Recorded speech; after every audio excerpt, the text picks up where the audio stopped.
दिल्ली विधानसभा चुनाव को लेकर सियासी रार मची हुई है। वहीं इसी बीच आम आदमी पार्टी के संयोजक अरविंद केजरीवाल ने भाजपा पर तीखा हमला बोला। उन्होंने एक्स पर पोस्ट कर दावा किया कि इस बार का दिल्ली चुनाव कांग्रेस और भाजपा के बीच चल रही जुगलबंदी से पर्दा हटा देगा। आप संयोजक ने भाजपा IT सेल के प्रमुख अमित मालवीय को जवाब दिया है।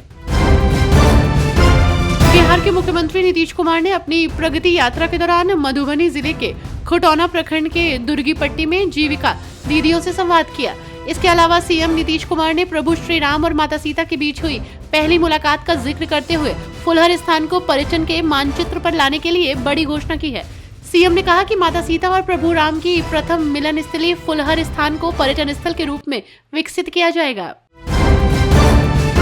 प्रधानमंत्री नरेंद्र मोदी ने नई दिल्ली के भारत मंडपम में भारत मौसम विज्ञान विभाग के 150वें स्थापना दिवस समारोह पर आयोजित प्रदर्शनी का दौरा किया।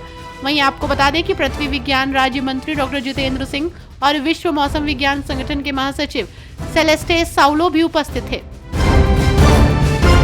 पंजाब के पूर्व उप मुख्यमंत्री सुखबीर सिंह बादल को आज मुक्तसर साहिब के माघी मेले में शिरोमणि अकाली दल की कमान सौंपी जाएगी। श्री अकाल तख्त साहिब से सेवा पूरी करने के बाद अब सुखबीर सिंह बादल को श्री मुक्तसर साहिब के माघी मेले में रीलॉन्च किया जाएगा। शियत की सियासी कॉन्फ्रेंस शुरू हो चुकी है। जेडीयू नेता नीरज कुमार ने कहा कि ये महाकुंभ का एक महत्वपूर्ण वर्ष है। ऐसे में मकर संक्रांति का आयोजन पूरे देश ही नहीं बल्कि दुनिया भर के सभी भारतवंशियों के लिए विशेष महत्व रखता है। जब सूर्य उत्तरायण होता है तो लोग मकर संक्रांति मनाते हैं। अब राजनीतिक मकर संक्रांति भी होने लगी है। मुझे जानकारी मिली है कि इंडिया गठबंधन के घटक दलों ने एक दूसरे को निमंत्रण तक नहीं भेजा है। अलगाव की स्थिति न केवल देश में बल्कि बिहार में भी दिखाई दे रही है। बीजेपी नेता वीरेंद्र सचदेवा ने कहा कि कल ओडिशा ने भी आयुष्मान भारत योजना को लागू कर दिया है। देश के 34 राज्यों में ये योजना लागू है और करोड़ों रुपए का लाभ इस स्वास्थ्य योजना के तहत लोगों को मिल रहा है। ये देश की सबसे बड़ी स्वास्थ्य योजना है। प्रधानमंत्री जी की इस योजना का लाभ दिल्ली के लोगों को अरविंद केजरीवाल क्यों नहीं लेने दे रहे हैं?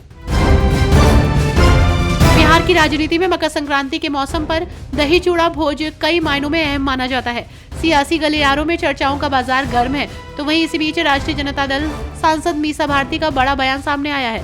बिहार की सियासत पलटने को लेकर उन्होंने कहा कि इस तरह की चर्चाएं कुछ समय से चल रही हैं, क्योंकि पहले भी मकर संक्रांति के बाद बदलाव हुए हैं, लेकिन मुझे ऐसा नहीं लगता।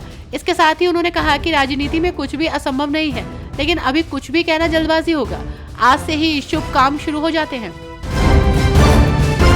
कांग्रेस नेता प्रमोद तिवारी ने प्रधानमंत्री नरेंद्र मोदी पर हमला बोलते हुए कहा कि आज 86 रुपए 61 पैसा $1 के बराबर हो गया है। इसके लिए कोई और जिम्मेदार नहीं बल्कि प्रधानमंत्री नरेंद्र मोदी जी ही हैं। मैं कहना चाहूंगा कि देश की आर्थिक नीति आपके बस की बात नहीं है। वहीं केंद्र सरकार और आम आदमी पार्टी पर हमला बोलते हुए कहा कि इन्होंने पिछले 10 वर्षों में सिवाय दिल्ली को बर्बाद करने के अलावा कुछ नहीं किया। दिल्ली विधानसभा चुनाव को लेकर तैयारियां जोरों पर है। नेताओं की लगातार प्रतिक्रिया सामने आ रही है। वहीं इसी बीच नई दिल्ली सीट से कांग्रेस उम्मीदवार संदीप दीक्षित कहते हैं केजरीवाल में उनसे पूछे जा रहे एक भी सवाल का जवाब देने की हिम्मत नहीं है। जिस दिन वो चुनाव हार जाएंगे वो जेल जाएंगे। कांग्रेस जीतने के लिए चुनाव लड़ रही है और पार्टी जीतेगी। बीजेपी सांसद बांसुरी स्वराज ने पीएम आयुष्मान भारत योजना को लेकर दिल्ली विधानसभा चुनाव से पहले केजरीवाल और आप पर निशाना साधा।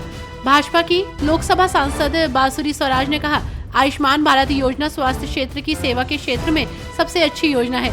उन्होंने आरोप लगाया कि आपके नेतृत्व वाली दिल्ली सरकार इस योजना को दिल्ली में लागू करने के लिए तैयार नहीं है। उन्होंने कहा कि माननीय दिल्ली कोर्ट ने अरविंद केजरीवाल को 5 जनवरी तक केंद्र के साथ MOU पर हस्ताक्षर करने के लिए कहा था, लेकिन उन्होंने ऐसा नहीं किया।